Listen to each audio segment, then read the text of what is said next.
EM Ranjit बसुमतारीनि बाखनायथाव हाबा।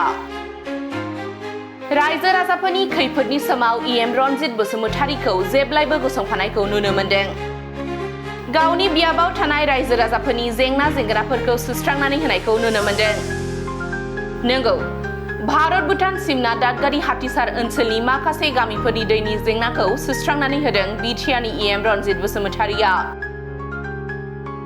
मख'नो गोनांदि भारत भुटान सीमायाव थानाय दादगारि हाथिसार ओनसोलनि सुबुंफोरा दैनि आंखालजों मोगा-मोगि भुगिनांगासिनो दङमोन। दैनि आंखालजों भारत भुटान सीमायाव थानाय दादगारि हाथिसार ओनसोलनि माखासे गामिफोरा दैनि जेंनाजों गोबां खस्थ' सैनांदोंमोन। जों बयबो मिथिगौ दि दै नङाब्ला जिब-जुनारफोरा थांनानै थानो हाया। दैनि अनगा सुबुंनि जिउ खुंनाया मा थासारि जागोन बेखौ बयबो मिथिगौ। नाथाय गोबाव समनिफ्रायनो भारत भुटान सीमायाव थानाय दादगारि हाथिसार ओनसोलनि रायजो राजाफोरा दैनि आंखालजों भुगिनो गोनां जादों। बै ओनसोलनि रायजो राजाफोरा दैनि आंखालजों गोबां दुखु खस्थ'जों जिउ खुंबोगासिनो दंमोन। बे जेंनाखौ EM रनजित बसुमतारीया नायगारनानै थायाखै। रायजो राजाफोरनि दुखुखौ दिनै फोजोबस्रांनानै होदों EM रनजित बसुमतारीया।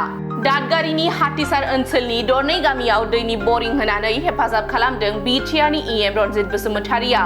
बे मददखौ मोननानै दिनै ओनसोलनि थागिबि रायजो राजाफोरा गोजोननाय मोननायखौ फोरमायदों।